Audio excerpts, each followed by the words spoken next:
We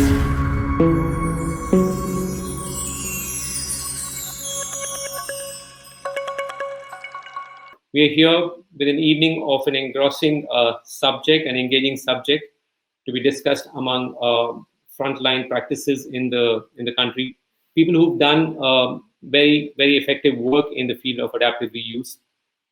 The subject today is space, memory, time, and we're exploring a case of adaptive reuse. I have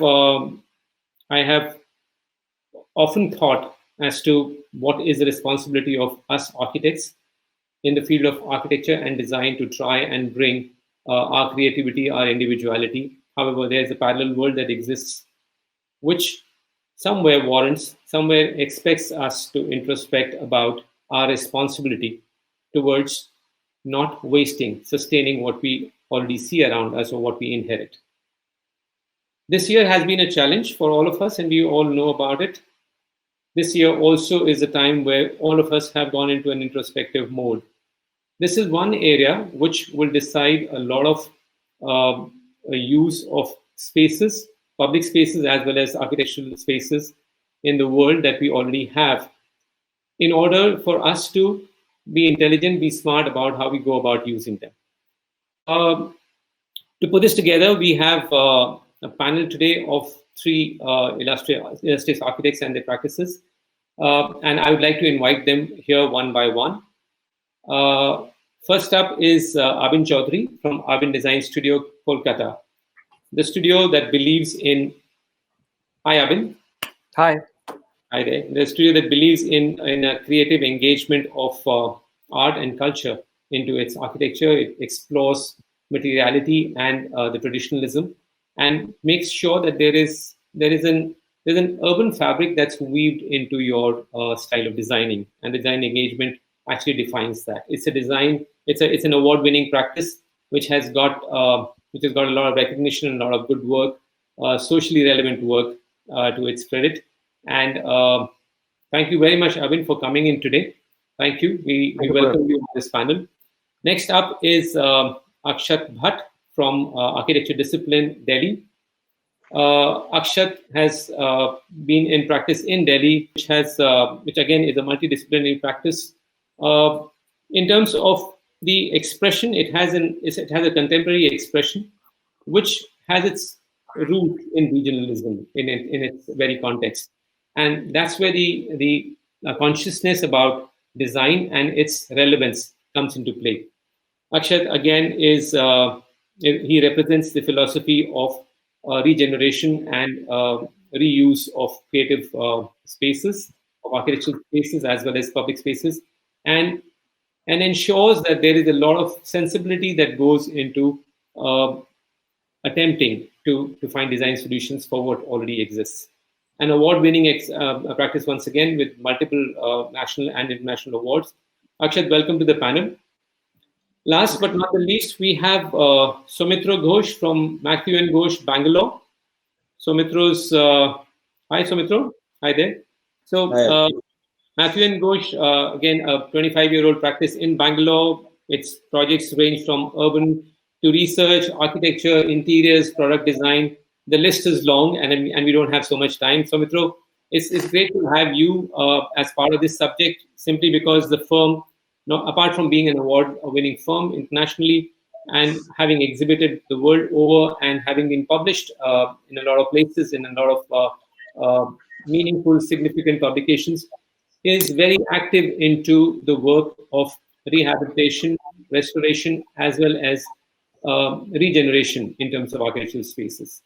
So the objective of the three firms to be picked up today is very clear. That this theme, that this particular concept of architecture being reused and not wasted, even if we've not designed it ground up, it resonates not only with a few practices that you see here on your screen, but it also resonates with all of this country, just as it resonates globally. I think we're going to go and talk about this as we go forward. If you have not noticed, there are four firms here from four different zones in the country. You have Abin from Kolkata, the east of India. You have Akshat from north. We have Soumitro from the south and our firm, Studio PKA, from the west.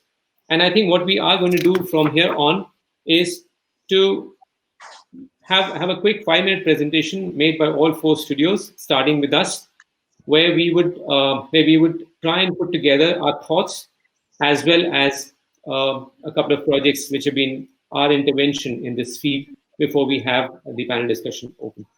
So I'm going to start my presentation that we put together for you here. Space, memory, and time. We are exploring a case of adaptive reuse. So as we were talking about the adaptive reuse in architecture, from history, from time, and from culture, we understand that architecture has a very interactive process that it shares with all these measures. Architecture actually is an expression of the society that it survives in, that it gets built in, and then it lives its time. But time itself is a fluid aspect. So the buildings use or the cities use through its to the time that it's doing changes, and it changes in a form of going from past to the present and on to the future, with a lot of layering exercise as we go along. Adaptive reuse as such has a few parameters which we'd like to very quickly focus on.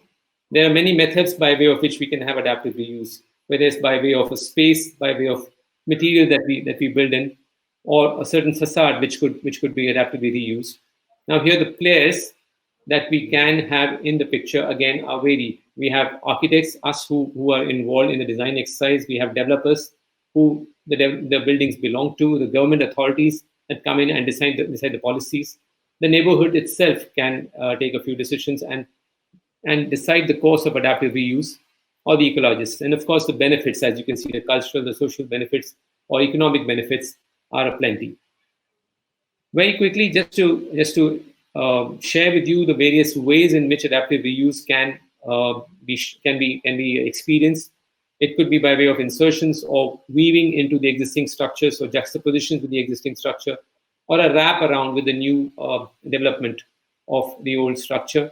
Maybe stacking by what we've seen in cities where floors above have been put together for the existing buildings, or the peeling. So there are many ways of going around in terms of creative reuse. Some of the examples that we put together here for you.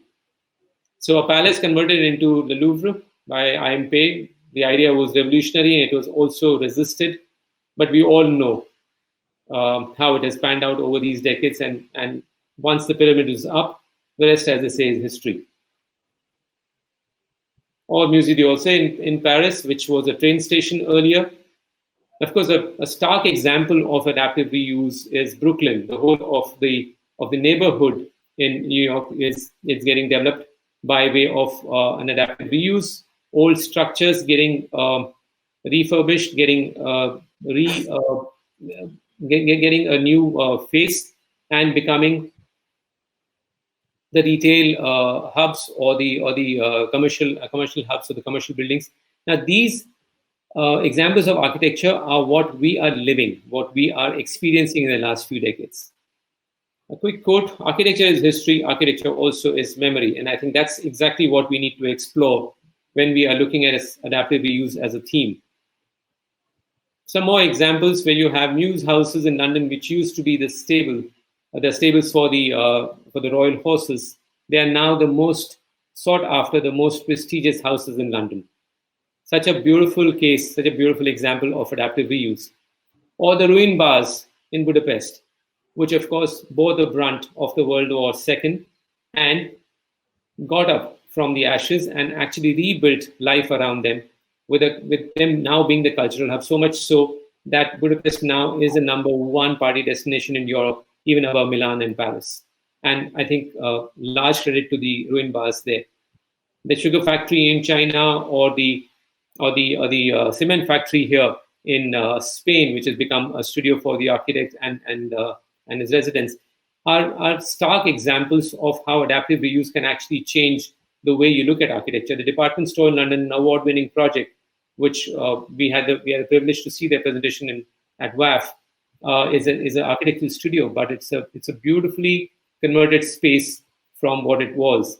The Tate Modern, which happens to become the most visited among the most visited galleries in the world, which happened to be above our station not too many years ago. It's well said that the greenest buildings are the ones that already exist. We all know that we really cannot burden this planet, the environment, with anything if we were to use the buildings that were already there. Some of the examples also are from small spaces or very, very different spaces, like a vehicle, a recreational vehicle, which can easily be converted into a house. And there are examples of that all over the world. Or a store which is used earlier as a laundromat, but is now a retail store, the S-Top store in New York. In terms of public spaces, I'd like to quickly bring your attention to some of the projects which are right now benefiting the social context where they are. The High Line in New York being the stark example, where the old defunct railway lines have been used now for the public experience and for the communication, for the commuting aspect. Or the National Museum in the Dialogue Center in Poland. Now, these are some of the examples which all across the world we are experiencing and we see. As Studio PKA, since we resonate, since we really feel very strongly about the creative aspect of architecture, we just want to quickly touch upon a couple of projects where our intervention has been there.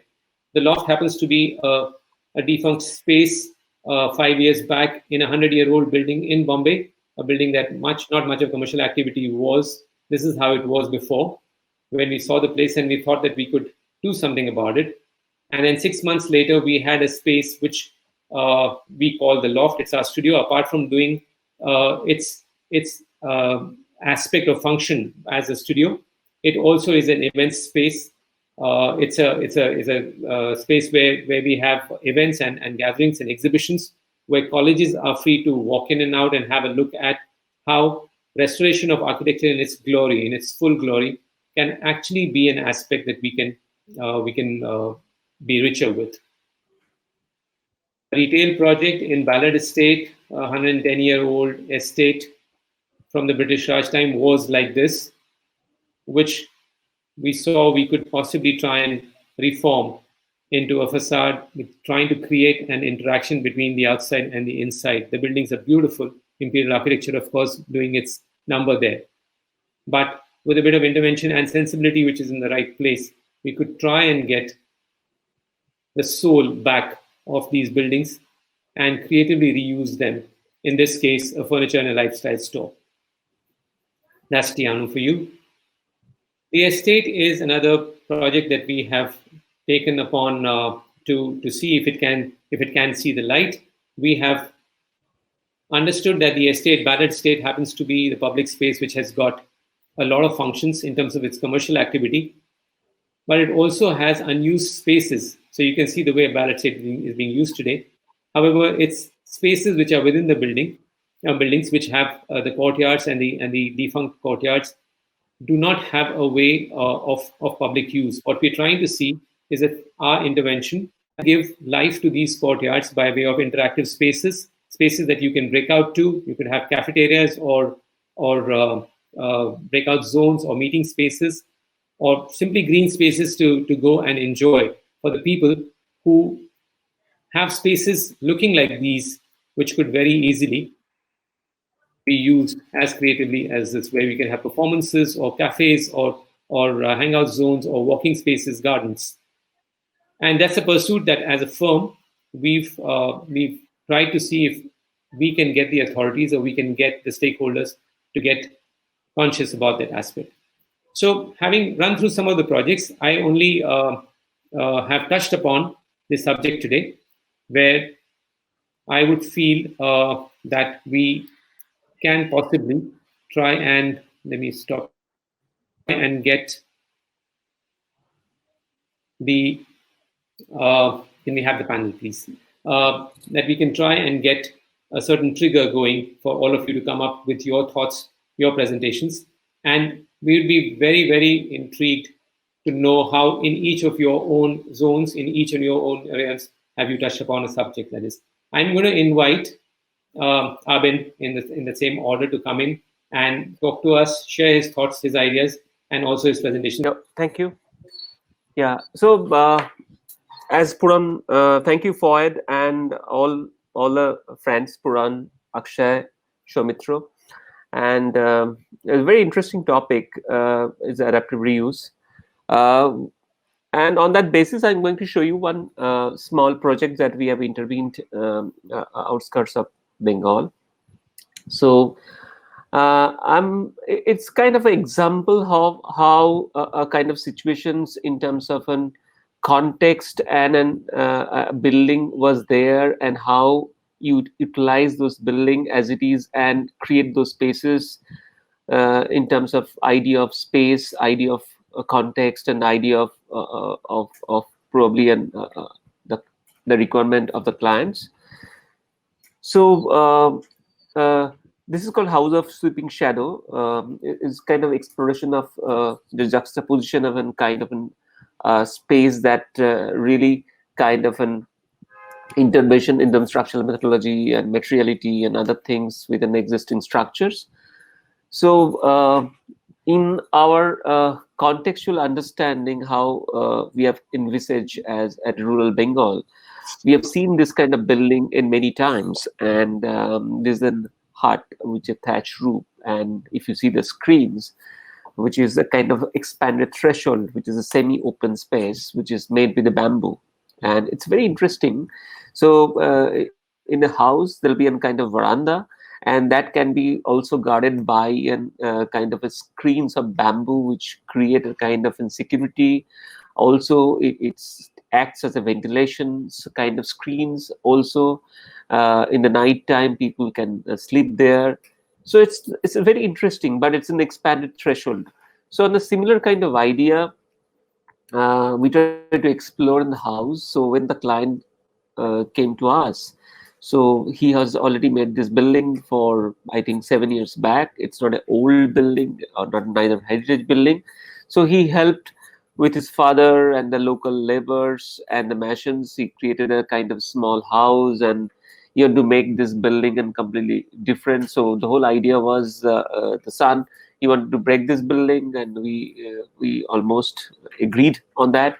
And then probably some kind of emotional understanding with his father and he asked me that if we can keep those building as it is, because we finding this building has not suiting our programs what he's looking for, and as a whole it's not a heritage value.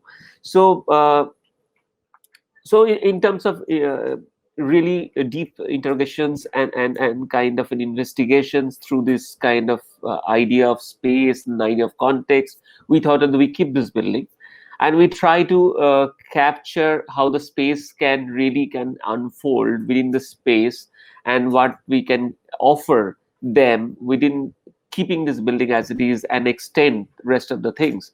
So, as a post-construction architecture, the building has a small kind of pool they have made, which is a disaster, and then this building was there, and an existing building was there. So we try to create a kind of a deck which is connected to the existing structure, which is extended and created much more create spaces for their existing spaces, and as per the fitting the requirements of what they are looking for. So floor area increases and the wrapped around, and then we created kind of punctures added, which actually created access to the upper level, then connection to the windows, connection to the rural windows, which really can kind of figure it out. That we call it in a rural window, which connect the nature to the inside and outside and everything. And that's also in kind of creating a kind of complex. So that's become an overall understanding of this project that we have envisaged, and that's the kind of a contextual illustrations what the projects is really try to be emerging in terms of from the existing structure to the, and the whole exercise has been done with an on-site understanding of the structural element of deep interventions in terms of how the structure details and everything has to be made. So the whole building what you saw earlier, this become converted. So we keep the building as it is inside, and then we start converting this rest of the spaces outside and make this building. So this building we took a picture, I think, a few years back when just completed, and that's a kind of a contextual arrangement of a plan to understand. So if this is the existing building and rest of the things has been taken care of as per functional requirement. So if you see this building, so this is the building, and then we keep static all those things, and this is a structure, and then the whole structural framework, and then there's a metal encasing has been taken care of in terms of layering to the spaces. So this is the building with a structure. Then we start doing all those interventions in terms of a very detailed understanding of how the structure has been laid down to the existing structure, and eventually the inside space, outside space has been taken in terms of considerations, how the existing structure has been wrapped around. And if you see the phase of upper level, so you can see how it had been completely transformed to a completely different kind of structure. That's some of the picture, and a detailed understanding how the metal detail joinery has been devised to create in functions, openings, staircase, all those details.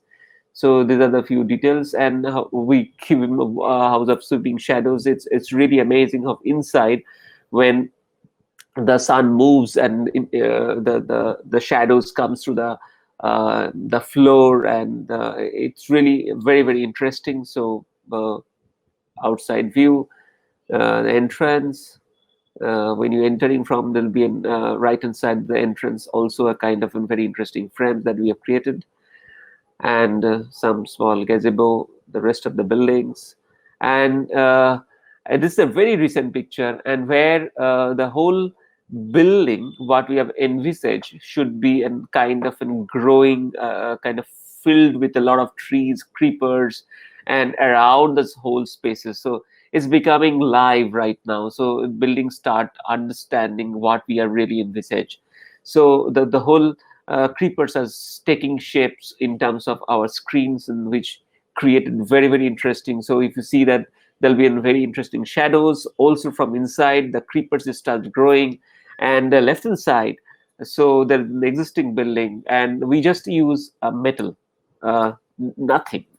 So there's no wood used. So everything is done within studio has made with the metal and interventions with our detailed introspections and engineering in terms of in-house from the studio, that we make this existing house a completely different kind of transformative spaces to as per the client's requirements.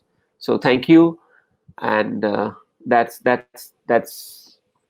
Lovely. Thanks, Abin. It's a fantastic project, and I think it's a joy to see you take us through that. I'm gonna be imploring people who are looking and who are joining us today for this discussion, that there's a video of this project which I have seen, Abin, and I think I did mention to you the first time I picked up the phone and spoke to you about this session. I must ask all of you guys to go and see that video, the film of this particular house, how it's come up, and what he's talking about, what I've been talking about, the sweeping shadows actually comes alive in that video. I mean, you'll agree with me about that. yeah, right. Wonderful, fantastic. Thank you. I'm going to ask you to wait for some time. Akshat, may we please ask you to come in with your presentation and take us through some of your projects. Thank you. Thanks, Akshat. Okay, thanks, Puran. So I'm going to quickly run through a few projects that we've done, and hopefully be in a position to explain our theoretical stance for adaptive reuse. I think we've done about enough. It's really a century of recuperation for us. There are no more oceans left. There's no more clear land that within cities that we can ravage, and I feel that enough exists for us to be able to transform it into something that is significant, that is moving, or that is contemplative. So our largest project in adaptive reuse setting is a regeneration project for the old city of Jodhpur. which is also called the Blue City, and it's an urban design project that was strategized as a series of nodes. So after studying, what had impact and what are significant locations and strategic locations in the old city of Jodhpur between the grain market, which is where it starts, to the Mehrangarh Fort, we said let's stop creating architectural islands of excellence, but focus on some nodes and eventually program what we could call the best of India into this space. This is an ongoing project. It's been on for the last 4 years, and I think it's going to take another 5 or 6 years to complete. We started with restoring a stepwell, which was called the Tulji Ka Jhalra, but it was used as a dumping ground. It was basically just muck. All that was done was it was sandblasted and cleaned out, and it became, and the water systems regenerated themselves. This was a self-funded project, and this is what it finally became. So it became a sort of democratic urban space, and it was it became much of a rage on Instagram. It also became I say democratic because there are Western tourists over here and locals, and you could see them both jumping into the water and or just sort of sitting, contemplating in this space. And it would be a space that was active through till maybe 2 or 3 o'clock in the morning. And all we do is light some diyas in the niches and play chants of Shiva into the water. So the entire space was filled with, with a sort of electric charge. And and it became an interesting sort of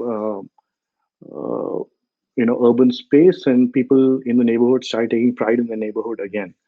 The second project, and as a to extend the project and to continue it, we also picked up. We had identified some critical buildings. This is the first of them, which had been sort of dilapidated over the years with generations of abuse. We stripped off the layers, just sandblasted it clean again, and it became and we took a few other such buildings, such as one that sat by the stepwell, and we created what we call the Stepwell Cafe, which is actually a a project information center in disguise. So you can actually get a coffee for 25 rupees, or you can get a beer at retail price, and sort of and relax here. It's a nice, clean environment, but it's an informative environment. You can see like a map of a timeline of Jodhpur in the backdrop. So it then starts telling you about the aspirations of the project and how the project evolved. So it becomes an inclusive project and invites people to sort of join in. We also programmed some and requested some brands that are known to be significant Indian brands, such as Forest Essentials, to come in there to set up retail spaces. So these would then, the rent from these and some of the profit from these would then fund the project. So it would become a self-funding project eventually. Now this project has, or this area now has a Forest Essentials, a Good Earth, a Nicobar. It has the Ras Hotel. It has, it has a Royal Enfield showroom. It has a bakery which basically sells local bakes, and most of the stuff, barring the few key Indian brands, are sourced locally. But this project was really the outcome of our first sort of significant sort of intervention in a historical context, which was the Oberoi Grand Calcutta, which is one of the oldest hotels in the country. And we were asked to look at it and propose a series of changes that would then bring this hotel back alive, or back into sort of an active existence in the city of Calcutta. And what I find interesting about it is that these were three urban hotels. So the Oberoi Grand Calcutta, the Great Eastern, and later the Peerless, that basically pretty much sat on main roads, and you could walk through them. You had to walk through a shopping arcade, which was a street-facing shopping arcade into the building. So after studying, and that's what you typically do. That's that's the hotel in the past, and this on the right hand side is a more recent image of the project. And what we did, of course, as you do, is study the sort of physical construct of the project, of how this was historically built, and we proposed a few significant interventions, which later like I said, I mean, I think one of my beliefs is that, the good old days weren't as good as we make them out to be, and I don't believe the future is going to be as bright as we like to believe either. But we have to propose.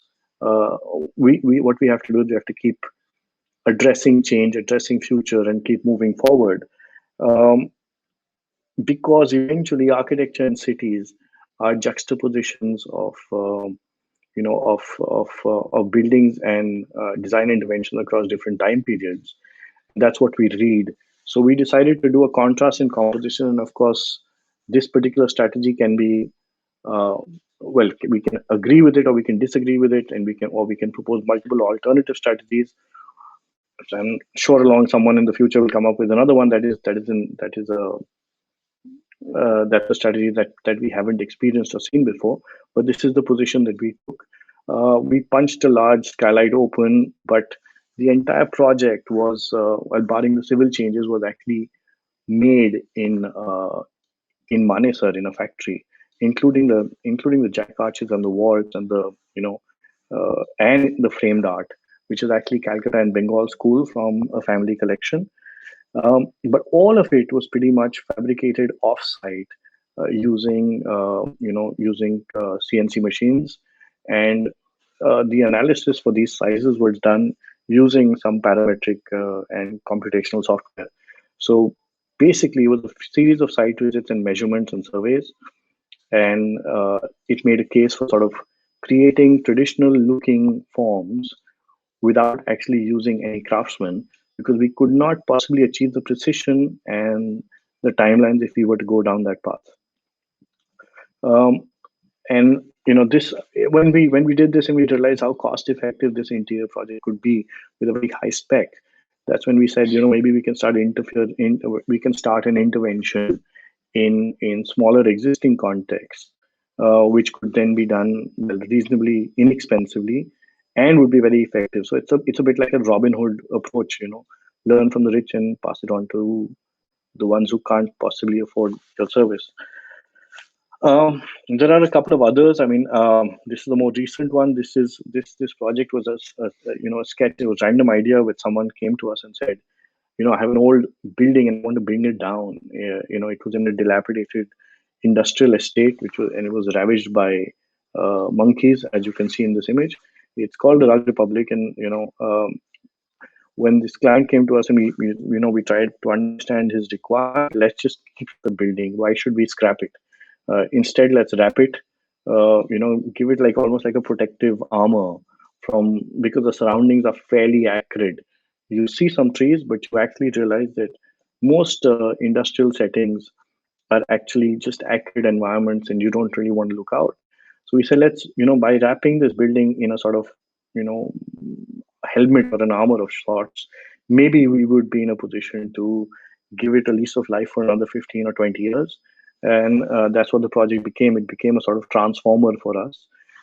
It helped that the function that the building had to house required for us to cut out natural light and only give respite to the users, as human beings, so they could orient themselves and understand where they were. And so strategically, we planned out what was going to be a visible space and what was not. That's another view. So of course, all the pictures are taken so the from buildings across, and we haven't sort of put that in. Another small urban regeneration project that we started was in a grain complex. So there was what was called an atta chakki, a place where you could actually go and get get flour ground for yourself. And it's a 5-acre complex, and we did 2 projects here. The first was well, I'd actually been dabbling in this space for a while. We finally managed to get a client who would do 2 or 3 projects with us together, so that the place could get regenerated. So the buildings look a bit like that. Of course, they've been cleaned out and larger windows and all have been punched in. But the first became a shed, a 5,000 square foot shed that is an office for the Motherland magazine and the Motherland joint venture company, which also eventually joined hands with us for our JDH project. And a few other projects as we went along. So this was a simple industrial shed, just opened out, cleaned out, raised to modern performance standards with exposed insulation and sort of industrial lighting to become a very large, naturally ventilated office space, because you realize as volumes are higher, they don't heat up as quickly. So you can actually use the temperature differential to minimize on your air conditioning loads. The second became a foundation for which is called the Common Room Foundation, and you're all invited to come and visit it sometimes. For which we became partners, where we, it's a place for thought leadership. It's a space for mentoring, and it's actually a not for profit space right adjoining the Motherland office, where you can actually come, read a book, grab a cup of coffee, and have conversations and understand how you'd like to progress your own career path or your own intellectual dabblings. This was sort of pieced together through re sort of purpose and restored furniture as well. But it's actually a performance theater and a series of meeting rooms. And and as you go along, you realize that you might want to also engage with programmatic development. So as we went along, we started learning that turning old structures around wasn't as difficult as it's made out to be, as long as there is private enterprise involved in it and as long as there is some profit. So we programmed with the postcard hotels their first 3 or 4 projects in Goa, which was a series of old Portuguese villas that had been adapted to be extremely luxurious properties, so that people could experience what old Goa used to be in the best way possible. And these are just some snippets of it. The postcard is now the first luxury hospitality brand to have been launched in India in the last 25 years. And then we use these kind of positions to extend the reach of such interventions. So we're now doing a project with them in Mangalore, and we're doing a project with them in Bhutan as well. So these are just the first 3 villas that were then restored, but again these were restored a little more closely to their to what they were originally. And that same programming idea was extended to a series of townhouses by Oyo. And what I'm showing you now, because I'm sure everyone's seen Oyo townhouses in their cities, but these are the townhouses that were developed off the same catalog that are now in England. And finally, it's not just buildings. You can also take old industrial material and repurpose it. In our own office, we have a series of containers. And during the pandemic, we designed for the Delhi government and for the Indian military a sort of medical aid facility, which was sort of a series of complexes after having done some modular studies on containers and how to put them together. So I think, it's just there's a lot more projects that we're involved in that involve regeneration and conservation. I do believe that that the return to tradition is a myth, and we must use what is available to us as current new age technology and new age resource to make what is seemingly impossible possible, and extend the life of of a building that, or of a material resource that has been created using precious resource. Thank you. Thank you for that wonderful presentation. I don't know about you guys, and I'll come back to you, Soumitro and Abin, in some time. But Jodhpur happens to be my favorite among the ones that you have presented here today. In fact, that's the reason that I reached out to you, because very simply because it's a region. The history and the heritage of Rajasthan, in any case, is extremely charming, extremely magnetic, and I think it's a conscious effort to ensure that there's an old city that is coming back to its glory, coming back to its life, and there the intervention is extremely insightful, and I think it's extremely exciting for you as somebody who's driving it. So thank you. Come back for more conversation with you, Akshat.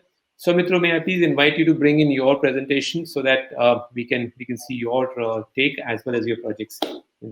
I just wanted to start from a point the idea of memory itself, um, uh, which which can be quite painful, as well as today I think is also the Vijay, or it was yesterday, the Vijay Divas, histories of nations, because when Puran came up with the idea of memory and time, and so people being a very integral part of, or perhaps the only continuous living, which actually who form this memory, which is so whether it's the early parts where a colony like India becomes independent, and there is enormous amount of hope uh, of a new socialist country, which would where, but there is of course there is also displacement of people, and but there is also the new hope and of a new life in cities, which where they can actually escape from age-old, ostracization and various kinds of oppression, and new challenges where the industrial almost comes face to face with the economy and a culture which is largely agrarian. And that struggle, of course, continues. And I think when we talk about craft, and we talk about, Akshat spoke about, new technologies, and we are all, how to find the right balance. I think that becomes a big question. And if we are looking for understanding, um, because if we start relating memories and identities, which almost go hand in hand, which were rather clear, as you can see on the top. But they're also sort of merging and collapsing. So whether you have Nehru with a cigarette, or Ambedkar with a suit, or Vishwesvaraya with a headgear which is traditional, and a suit, and of course that is a Kannada film shot, which has heritage at the background, and it's a Johnny Depp lookalike, and of course the new movement of people, which is between states, which is whether it's between the north and the south, and um, because of job opportunities and things like that. So this whole sense of purity of culture and identities has always been a myth, and we have uh, picked up things from the initial ancestors. We have picked up things which belong to different phases of people who came here, whether it was the British, or whether it was the Mughals, or whether it's in food habits, or whether it's in cuisine. And that sort of gets merged into one big, entity. Um, and the struggles of identity, this whole question of us and them, which is across the border, and us, or is it about culture, which is again us and them as east and west, or whether it's between power structures and people who elect in a democracy, whether the questions are of food and well-being, whether it's again when people start moving out of countries, um, they take their identities strongly with them, because the food continues with them in an alien land. And this kind of struggle to keep it alive is is a is a living situation for most of us, in smaller and bigger ways. So I'm going to show a few projects where we sort of landed up into um the idea of having to sometimes deal with older structures and some that were not so old. This was more than 100 years old jail, which was of course a competition, and to be converted into an urban park, which was a complete reversal of function. What was actually a contained space for convicts now becomes a place which is actually for people.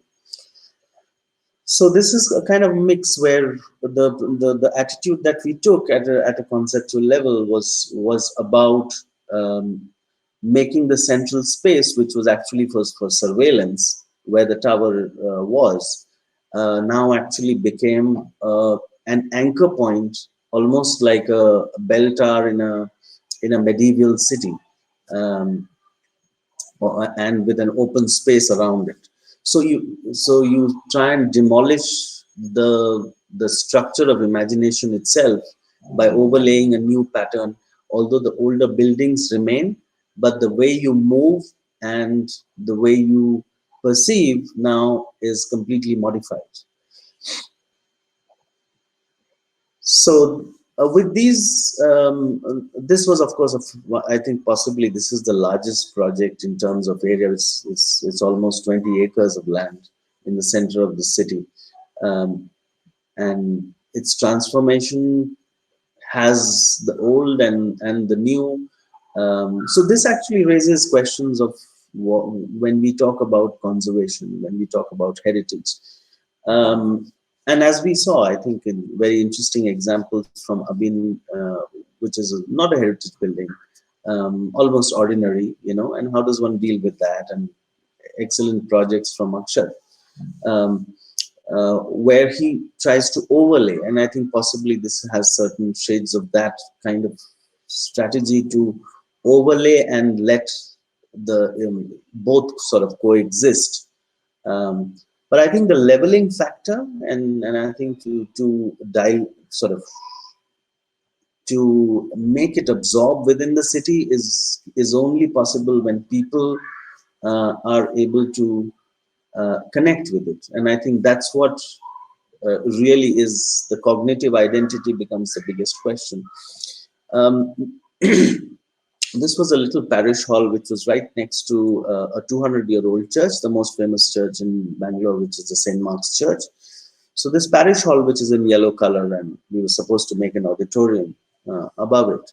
Not above, actually, they wanted to, they had more land, but we sort of, but they had very strong association with the history of this building, and this, so they wanted to maintain it. So the building sort of, straddles. I think Puran showed, that was an excellent slide, what Puran showed about different strategies which commonly get used, So the yellow is the building which existed.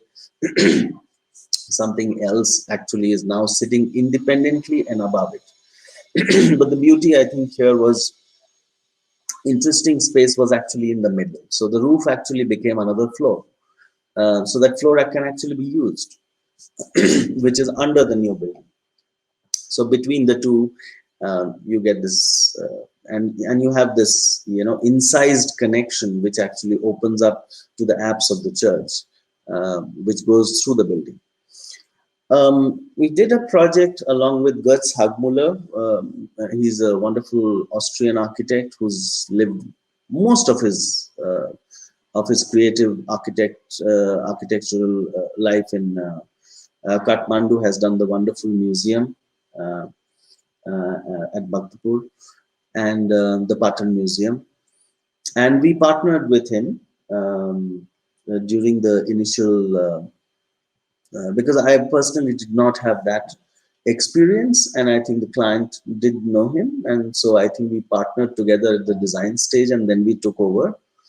This is in Cochin, in the Fort Cochin area. So it was a 17th century house converted with just 3 rooms, and there are now 2 cafes which are below, and this here actually was in bad state, so we kept most of what we could. We also did a certain amount of refurbishment, because it was really falling apart. So it had to be, and of course with contemporary facilities and open bathroom and with complete privacy. And so this was a kind of project which where the value is actually in the in the ancestry of this place, because this was the Dutch Viceroy's house in the 1700s. We came to another building which was actually belonging to a trust. This is in Bangalore, which was actually designed as an orphanage in the 1890s.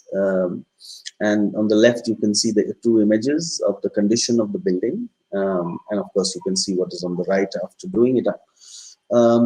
Where one is actually playing a very soft role, where it's not the architect as a person who decides the destiny of a civilization, but somebody who just finds a place to deal with it almost like a doctor, to rejuvenate an ailing condition with minor additions. On the bottom right, you can see the slide, which is actually a structural insert to take care of the roof, which was collapsing.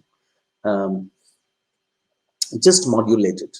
And now this is a building which is far more in the middle. You can see the top picture, which there were two commercial properties, absolutely identical, like twins. We did the one on the left, so it looks gray now, and we sort of incised this whole building. So this whole idea of recycling of buildings in cities, of course, it makes absolute sense in terms of sustainability, in terms of the energy that you are not putting away, which was spent once, and what you do also minimizes. So I think it's a wonderful position to have, and the kind of magic one can do with spaces, even with the most ordinary generic grid building. So what you're seeing on the top left is what has been removed from the building, and the red, what has been added, almost like frameworks to come, and all the walls have been removed. A new gray skin has been attached, and the light actually goes down right through the heart of the building. And from within 2 floors, you make 3 floors, but the structure, the skeleton is visible. But both the skeletons actually belong of different materials. The earlier skeleton is of concrete, and the new one is of steel. So while adding a little classroom in the center of the city of a school for underprivileged children run by a trust, I had to just do one classroom. So it was an intervention. For me, it was an intervention into space, actually. So earlier they had thought they'll just put one more floor on top of their building. So I suggested, no, that's not the way to go. I think it needs an intervention and a reclaiming of space for the children. And so all the trees, wonderful trees, they were all there. So it's only to deal with the ground, how one can do that gently, and make only a classroom which actually only hovers above, so that most of the day they have an additional space which is absorbed, is completely absorbed by them. Here comes a situation which is very different from what we had. This is not an old building. This is a recreation, or not of any particular building. And this actually comes into the picture from in a migrant city, what Bangalore used to be, which was a retirement paradise, has now become a migrants' oasis. Of course, when we say migrants, we always imagine the people as being unskilled. But here we are talking about skilled migration. And the skilled migrants are extremely thirsty. So this is the largest brew pub in Asia, more than 65,000 square feet.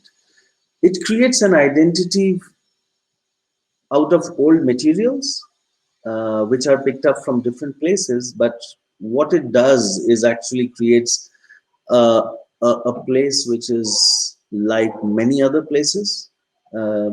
So one is actually talking about recycling of of memories and places.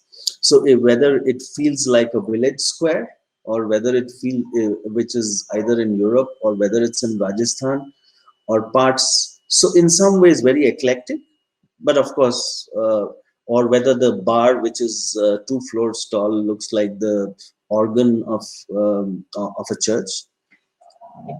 So it's also to do with the material. I think the materiality also plays an immense role of being, how to be accepted easily is about also that deterioration of material, and its decay actually finds greater acceptability. So this whole strategy of material, image, all these things these are some competitions in Jodhpur which we had done.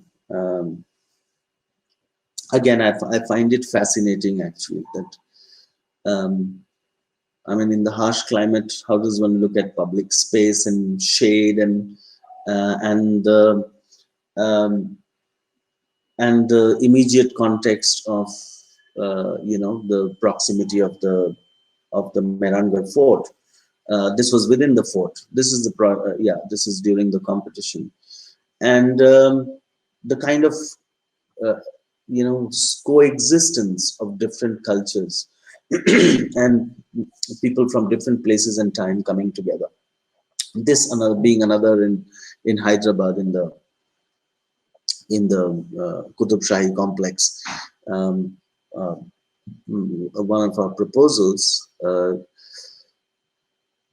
So I will end with this slide, which I just want to talk about how things continue, and when we look at the brand, as you're seeing here, how it sort of finds ways to get absorbed. So when we are talking about, because architecture is the longest standing public artifact, it has the longest life. So as cultures develop, I think it becomes, the past is never forgotten. The present is transforming the past, and the future will transform the present. And our ways of living will also transform, as you can see here. So there is a continuity which one is talking about. So that awareness of no intervention, I think Akshat rightly pointed out it during his talk about that any intervention is actually a moment in time, and it will find its own ways with others and in the future. Thank you. Soumitro, I remember a couple of years ago that morning at Fort Kochi, and the guided tour by Mr. Ghosh for Dean and I. So I remember Dean and I were going around with you, seeing various examples of not just adaptive reused architecture, but architecture in principle as well. Some very Yeah. good work, including your own. And I think somewhere this evening is the culmination of that manifestation, where I thought that there is a certain sensibility that needs to come to a platform and speak about what we could do with the case of adaptive reuse. So thank you very much for that. My most favorite, of course, in all of this, the Fort Kochi and its very charming presence and your intervention there. So that's fantastic. I think we've put in our philosophies and our projects together. I would just have a couple of quick questions that I want to address to each of you or some of you before we can take the audience questions. Abin, the first one's for you. I want to understand now whether it is pertaining to the house that you've designed and you've presented here, or any other project. What do you see as the challenges that are involved in pursuing adaptive reuse in architecture? Now, this could be on a building level, it could be on an urban level, public level, or even travel or anything. How do you actually see the challenges panning out, coming your way when you have to attempt creative reuse? If you can shed some light on that. I think in multiple fold. We are doing one very interesting projects right now. To We call it urban voids. So in Calcutta there'll be many interesting bridges. Behind the bridges will be a dark places. So we are converting those spaces in public spaces, and just we are struggling for last 7 years to proposal and make it in tender. So this takes almost in 6 years. So it's a very deep level of negotiations. Its negotiation is not only with the kind of design strategy, with the multiple agency, with the governments and other things, and putting a tender is almost, our energy is almost end. And so we are just keep eagerly waiting when the tender will be floated and somebody has got the projects, and eventually we get that done. And that could be a very, very interesting, rejuvenating idea of spaces that can be reused. So that is one way the public spaces can be, and really, really important interventions can be done. And in terms of smaller buildings or this kind of buildings, we did in restaurants. So where there'll be a structural integrity, I think in those kind of process now, the idea of the making of process, you need to really enjoy the process of making.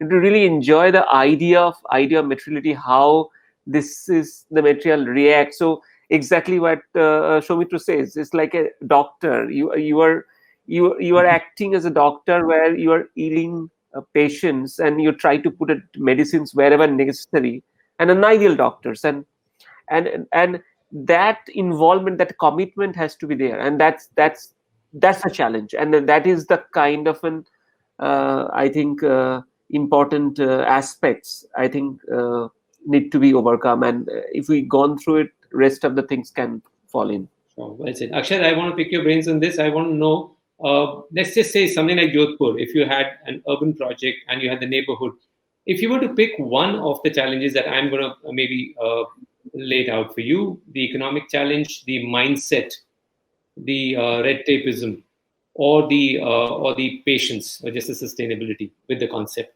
the commitment to the project, what would you pick out of these as one major challenge? I think it's yourself. I think it's your own patience and commitment to a cause more than anything else. I don't see any of them. I believe that if we have to do this, you have to learn to be generous, and you have to learn to understand the other person's position and situation as well. Yes. So I don't see red tape as a problem, because you have to understand that a lot of people have been very opportunistic in the past. So you have to protect what exists, right? There are not dealing with the 1% as your clientele. Now you're dealing with the rest of the 99%, and you happen to be more powerful than them. So or have more connections than them, and have more. They have a collective voice, while you have, but your singular voice is strong. Might just be as strong, if not stronger, than theirs. So I think it's sensible. It's about balancing sensibilities and understanding that no one's being unreasonable. People just need clarity. If you're going to be honest, uh, I don't think you're struggling for anything. I think I think what you also need to put aside sometimes is your architectural ego. I think it's important to realize that all cities, all developments, everything has a good side and a bad side, and a past, a present, and a future, and you have to embrace it in its entirety before you choose to do an intervention in it. You cannot then be biased about what you like and what you dislike. It's not one way. That's very well put. I think you've touched that raw nerve, which we'll come to in a while. I want to ask Soumitro. Soumitro, through these years of this kind of work, which has meant your creative intervention as well as commitment to creative reuse, what have you found the most challenging aspect? We know the challenges in the process, but if you were to pick one particular challenge which you find most difficult to overcome, could you throw some light on that? I think in my opinion, it could be the older structures, especially the there was surprises, and I think there was also ignorance from our side in terms of understanding. Because only when it was revealed, or opened up, that it was understood exactly what was done. As an example, in the Cinnamon project, there was a wall which one day had collapsed, a short length of the wall. Nothing happened to the room, but one wall had collapsed. Maybe 15 minutes after I left the room, because there had been a heavy rain the previous night, and the roots of the ficus tree were growing inside the slab, coming down as 3-inch thick roots straight into the floor.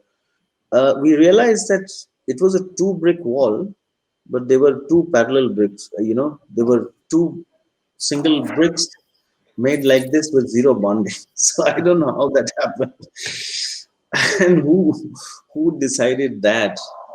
And there was no wall plate. So I think the surprises of what sometimes we assume that there is a certain construction way, sometimes it gives you, puts you off guard. So, so that's actually part of my, yes, Akshat. No, I was just adding to it that when it comes to brownfield projects, you have to assume it's Murphy's law. Whatever can go wrong will go wrong. We'll go. Exactly. We've seen banyan trees going within 3-meter thick walls. Yeah. Don't know how it gets there, but it gets there. It's a democratic space. You see, the roots have a right to be there. Yeah. In fact, yeah, and it's not just for old. It's not just for hundreds of years old buildings. Even buildings as recent as like 40 years ago, right, like the Oberoi New Delhi, did not have accurate as-built drawings. They had some parts of the structure that were not determined in the past, and then regulation changes. So you suddenly have you're dealing with that. And I think the only thing that we can do as architects now is learn from our history or learn from the past and say, let's start documenting our projects more accurately and putting documentation out there. So I think Soumitro, you went on to my second question, which is going to come, and I think Akshat, I'm going to let you speak there as well, and as is Abin. Soumitro, I'm not going to let you go about the first question. Now, this is still about, apart from your own process of learning, we are on the challenges that you face from the outside.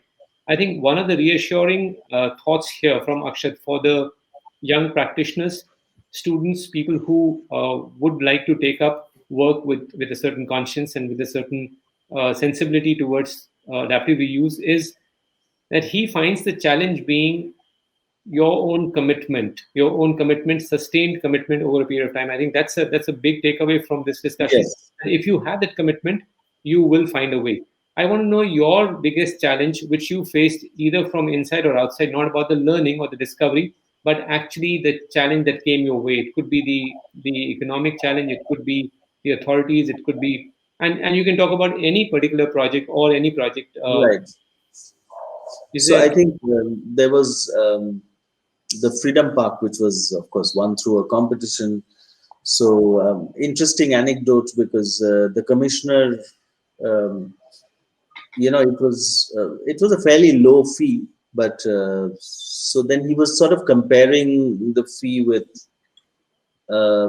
the fee paid for laying sewer lines.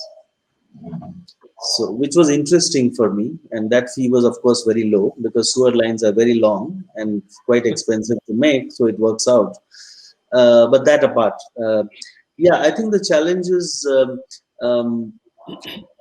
especially with governmental agencies, would typically be that sometimes they're really good people who are sometimes. People, some of the bureaucrats may not be so interested. It's not in their line of interest. So then it takes a back seat. But typically, I think I'm quite challenged with communication, especially with government officials. I'm fine to be in the background. So I think Nisha takes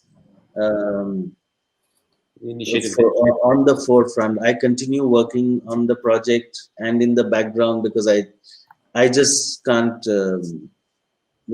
contain myself beyond a point, so I lose patience.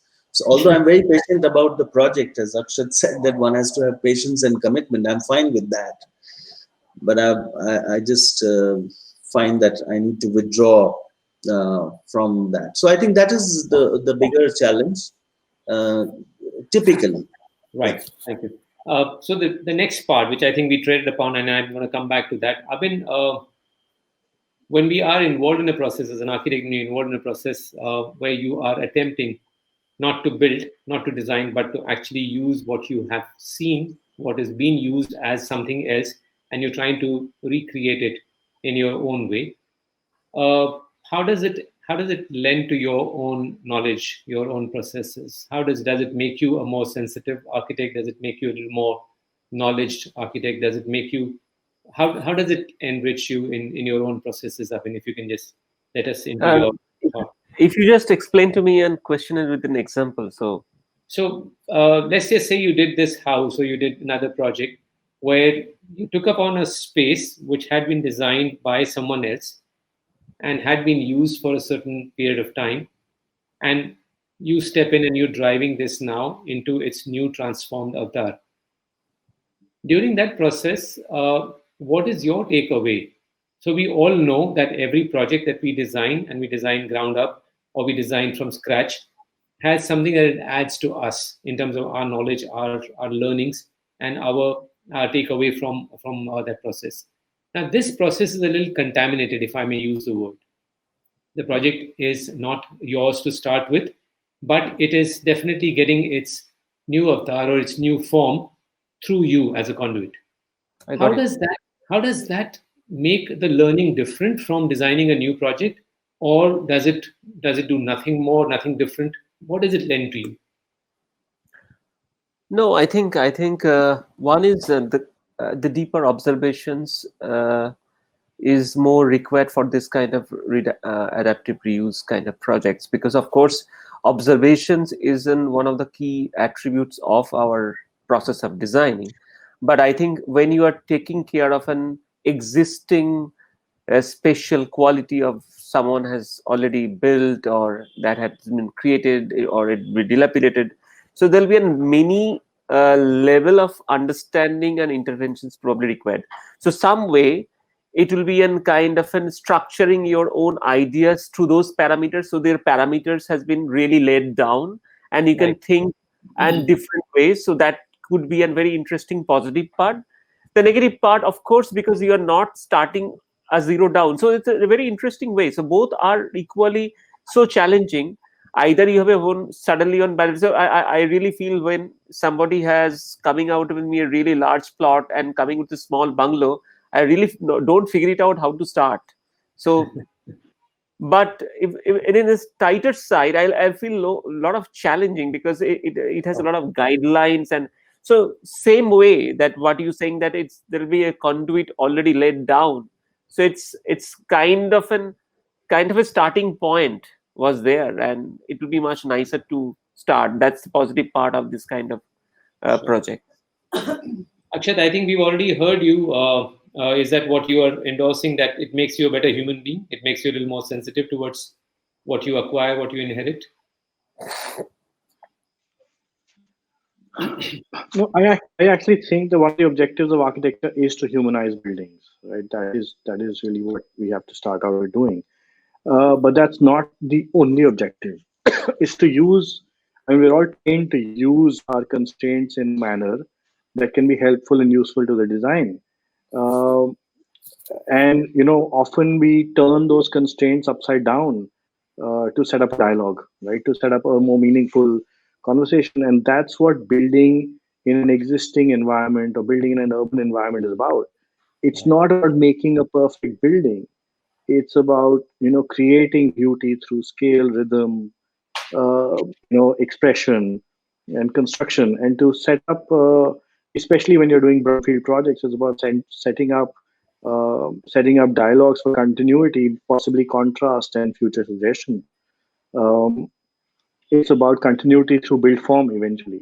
And I think what Abin's project is an example of is to say that it's not necessary that the historical legacy of something has to be hundreds of years for it to be precious. I mean, it is a material resource, so it is precious because it exists. Soumitra, would you say that that structural challenges are the ones that you will highlight, your learnings, your takeaway from an exercise like this?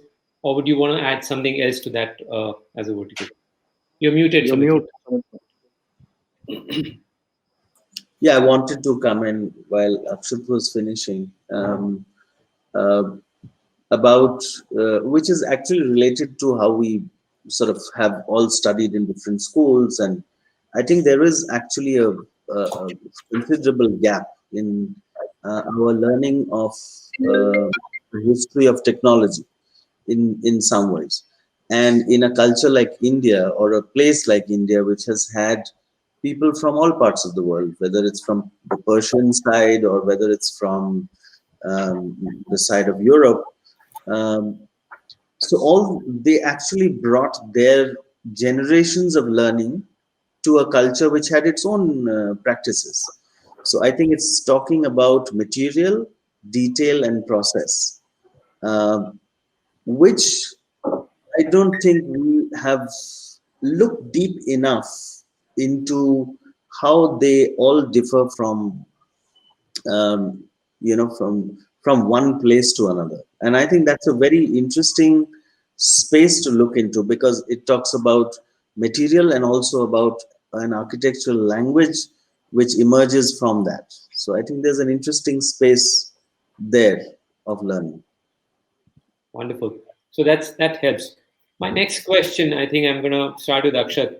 Akshat, do you think the architecture the one that building today, or the architectural fraternity is putting together, should it be function specific, or should actually be future proof? Would you want to profess future proof architecture, which today you may be designing for a client or a certain public space for a certain use, and 50 years hence is looking at another sort of expression? Would you think it's more a future proof architecture that we should all be orienting towards, or otherwise? Well, architecture obviously changed, and it hasn't changed recently. It changed over the last 30, 40 years, which is architecture is no longer designed like a classical temple. These are today buildings are supposed to be more open-ended, flexible frameworks. The question is about expression and emotion, right? Because historically, architecture was meant to first emote and then perform. So that's where the sort of often the dichotomy lies in our own head. It's nowhere else. But the truth of the matter is that cities or buildings can only reach their true potential if they become healthier to live in. And I think that you would use any possible tool or device to do that. It's now for us as architects to determine that. And we know from the past that whatever we think of the future is not what it's going to be. Yeah. Abin, you have a take on this? Would you want your architecture to be future proof, or do you're rigid about the fact that you have designed for a certain purpose and for a certain use, and it should stay as that? I think the future of architecture will be a partially ephemeral. I think we start adopting spaces, and it's becoming, we design something, probably after 10 years, it will be utilized for something else. And if we have that kind of flexibility, the space remain live, otherwise it'll die on own time. So That's right. it's important. So, Mitra, you have a take on this very quickly before we take audience questions. Do you think your architecture should be future proof? No, no time is perfect time. So neither is the present. So You haven't answered my question. no, I'm not answering it, because I think we make too much of our own time. So That's right. That's right. That's well put. I think you can really take a perspective which is very different. It can be a generic perspective where there is just a factor of time which it was built in, but it really doesn't have to conform to it, right? Is that what I hear you saying, Sumitra? yeah, Yes, sir. So I think architecture being one art form that outlasts everything, including the creator or the architect, it has the sustainability in terms of time, or the evolution in terms of time, which is really going beyond anybody's imagination. I think we need to be aware of that, is what I hear the panel talking about. I have a few audience questions to take in case we could go through that. And each one of you need to answer this one. Name one building that you feel could be adapted in the next 50 to 100 years. Abin, can you think of a building that can be adapted? Do you think that would be adapted in a different way, in a reused way in the next 50 to 100 years? I know my neighbor buildings just opposite of my house. It's isn't 100 years old, and I am trying to create a lot of interesting proposals to the municipality. Nobody is attending, so that's the nearest one. All right, the message is gone loud and clear. I'm sure your neighbors are listening to this and they will think about this a little more proactively. So, Mitro, you can think of a building well known, a building known to the world of Well, architecture. I think it will be interesting to preempt buildings which are only starting and already preempt their adaptive reuse. I think it will be interesting to look at that.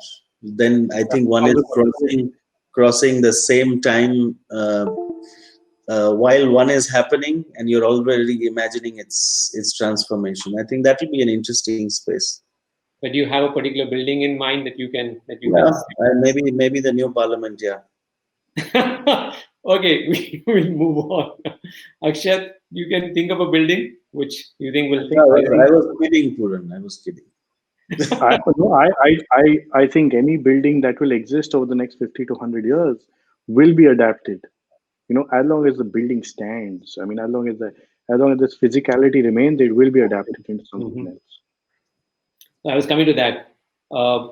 Bad developments or bad structures will not possibly have a creative reuse, but most other buildings would be looked at in a different light, hopefully, a few years. Or let's just say the Louvre in Paris. Nobody could have imagined that 100 years back or 50 years back, and then comes IMP and he's made that as a place to go to. Yes, Soumitro. Yeah, no, I wanted to come to this point because when Akshat talked about a better quality of life and the relation to architecture, I think it's very in some ways. I mean, we have grown up, or at least we have heard of form follows function and various things, and nothing holds good beyond a certain point of time. And it's perhaps the time when structures to be able to be transformed and adapted easier as a longer term sustainability position would be that you actually design structures as very generic generic shells. It might have certain specific things, but them being a generic in terms of infrastructure and the structural grid or any other way. So non-specificity would actually be a plus in the long run for actually making buildings even ready to see themselves as being used in a transformed condition. I'm not too sure how the purists will take that. Yes, Akshay? Yeah, sure. But isn't that what every concrete frame structure with a glass envelope is? Yeah, it's exactly. just that, if you go down that path often, it's the lowest common factor. And I feel like the problem with us now in our country is that the building codes are not striving for excellence or championing any one particular cause. They are just defensive against every possible criteria. That is an opportunity for architects to demonstrate their sort of innovative prowess. But I feel that building in concrete and assuming every building is in concrete with brick infill wall is a poor assumption. Right. So that's exactly what I was saying. Where does the purist go? Where is somebody who is trying to get that individuality or the exclusivity to architecture? And where do architects actually express themselves with a structure, with a building, with a certain look and a certain mark? That's going to get dissolved, or it's going to get a little diluted in this whole process if we were to design just the shells and make building adapted to any use. So that's the debate. I disagree with you. I think look at Dutch housing. you see that within very, very tight parameters, people have very expressions and varied sort of configurations within those spaces. So You I have a think it's about us reconfiguring our own mindset. I also ask, like, how different are buildings if we really start, if at any one space, and I'm not talking about public projects, I'm saying private residences, private projects, plotted developments, even plotted commercial projects. How different are they really? Because aren't most people now building to maximize area as per regulation? That's right. Yeah. That's right. In fact, that brings me to one of the audience questions, and I think this is similar to what we're talking about. Rohit Jain asks, should all architecture be adaptive architecture if there's an option to do it? Abin, what's your take on that? Should all architecture be adaptive if there's an option to do it? So anyway, the building that we are designing, it will be adaptive in many ways. So there is no other way exists.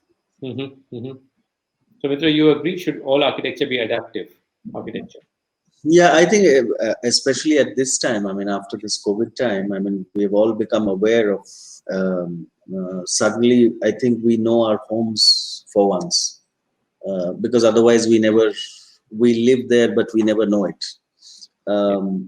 I think if one looks at the life cycle of a home, and typically it would expand in numbers and then it would shrink. So that's a good case in point to think about, to imagine, especially as basic as the idea of a home. Let's say if it's a standalone home, or even if it's which has a link to how it should be built, how it should be structured, whether it should be owned or it should only be occupied. So it's how can this expansion and contraction take place with ease as a society and as a small unit, as a family or as an individual. Right. So that would be an interesting thinking space. Sure.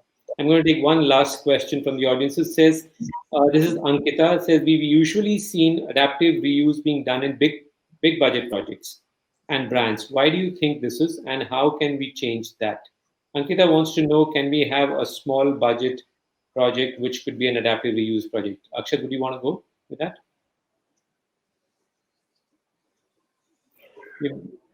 You're muted, Akshat. You're muted. Sorry. Yeah, I used to believe the same, but we see that if you start addressing projects within a historical context as a reductive process as opposed to an additive process, and you start seeing it as pure architecture as opposed to a return to traditionalism, where we are trying to recreate it as what it used to be, right, as in pure conservation.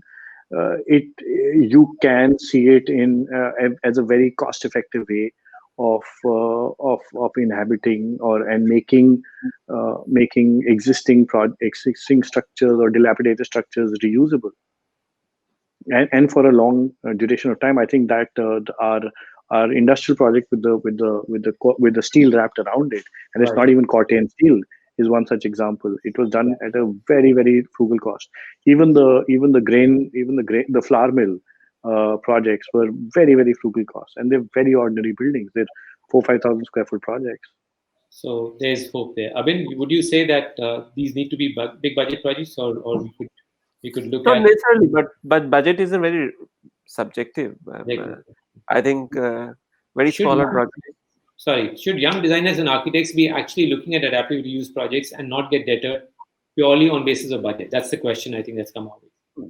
No, I think yes. I think some of the projects need to be a little bit of creatively, innovatively rethink in terms of way of traditionally. So that can be much more interesting way to save cost, and that could be very interesting. So.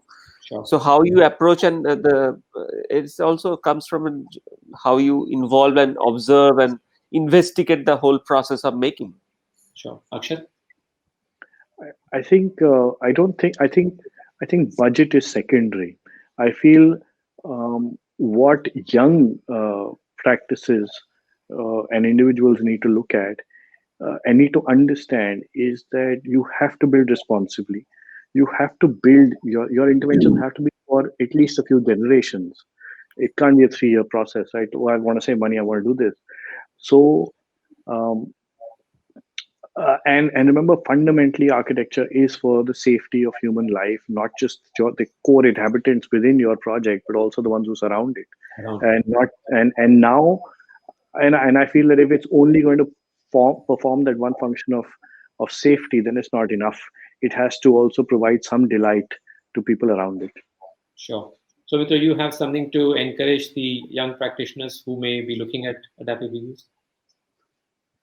Yeah, I think on the professional and the learning front, I think we need to investigate more nuances into adaptive reuse. One is talking about buildings of various vintage. One is talking about, whether it's 500 years or 200 years or 50 years or even 10 years.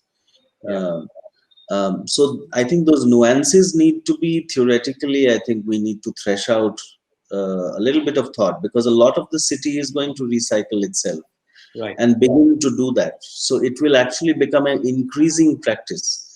And yeah, I would agree that budget is not the question. I think when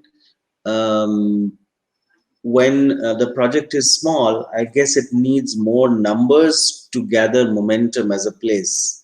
I think that's something which one has to understand.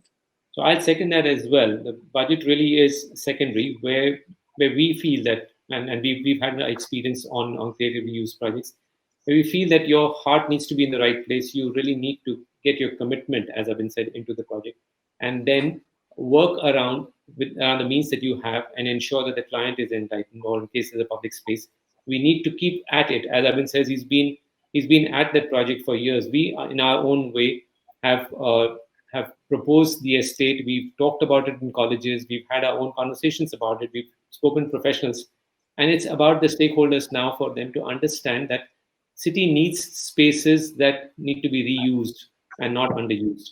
And that's where the consciousness of us as architects comes in. I think the role of architects and planners, us, what becomes very important, just to close this discussion, is the responsibility, our responsibility towards the socially relevant architecture, or architecture of tomorrow, timelessness in its own way, where we need to make sure that whatever has come up is of good quality and it stays through generations, as Akshat says. It's very important for us to understand. I think we have to have a certain fluidity, a certain flexibility in the way we design. We have to take a balance, a very, very pragmatic view about how we go about architecture.